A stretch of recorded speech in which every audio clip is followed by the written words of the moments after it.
സ്ത്രീകൾക്ക് ആദ്യമായി ഇൻഷുറൻസ് പരിരക്ഷ നൽകിയതാരാണെന്ന് നിങ്ങൾക്കറിയാം? അതെ, കേന്ദ്ര സർക്കാർ തപാൽ വകുപ്പിലൂടെ കൈകാര്യം ചെയ്യുന്ന പോസ്റ്റൽ ലൈഫ് ഇൻഷുറൻസ്. നമസ്കാരം, ഞാൻ Aparna, postal assistant, Manjeri division. എന്താണ് പോസ്റ്റൽ ലൈഫ് ഇൻഷുറൻസ്?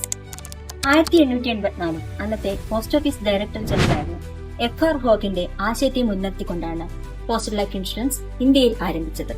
തപാൽ വകുപ്പിലെ ജീവനക്കാർക്കുള്ള ക്ഷേമ പദ്ധതിയായിട്ടാണ് ഇതിന് തുടക്കം കുറിച്ചിട്ടെങ്കിലും പിന്നീട് 1888 ടെലിഗ്രാഫ് വകുപ്പിലെ ജീവനക്കാർക്കും 1894 സ്ത്രീ ജീവനക്കാർക്കും വേണ്ടി പദ്ധതി വ്യാപിപ്പിച്ചു.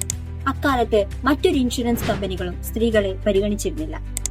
55 വയസ്സിൽ താഴെയുള്ള കേന്ദ്ര സംസ്ഥാന സർക്കാർ ഓഫീസുകൾ, പൊതുമേഖലാ സ്ഥാപനങ്ങൾ, ബാങ്കുകൾ തുടങ്ങിയവരുടെ ജീവനക്കാർക്കും എല്ലാവിധ ബിരുദധാരികൾക്കും ഇന്ന് PLI അംഗമാകാം.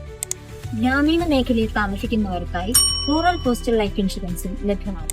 രാജ്യത്തെ ഏറ്റവും പഴക്കമുള്ള ഇൻഷുറൻസ് ദാതാവായ PLI തുടക്കത്തിൽ 4000 രൂപയായിരുന്നു പരമാവധി ഇൻഷുറൻസ് തുക. ഇന്നത് 50 ലക്ഷം രൂപയായി ഉയർന്നിരിക്കുന്നു. കുറഞ്ഞ പ്രീമിയം, കൂടുതൽ ബോണസ്, 100% സർക്കാർ ഗ്യാരണ്ടി. ഇതിലും മികച്ചത് മറ്റൊന്നില്ല.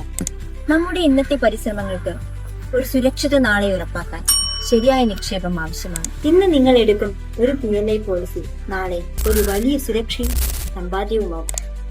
ഭാരതീയ തപാൽ വകുപ്പ് മഞ്ചേരി പോസ്റ്റൽ ഡിവിഷൻ ഈ വരുന്ന ഡിസംബർ 17 നടത്തുന്ന 1 Team 1 Goal എന്ന മഹാ PLI മേളയിൽ പങ്കാളികളാകും. നിങ്ങളുടെയും നിങ്ങളുടെ കുടുംബത്തിന്റെയും ഭാവി സുരക്ഷിതമാക്കും.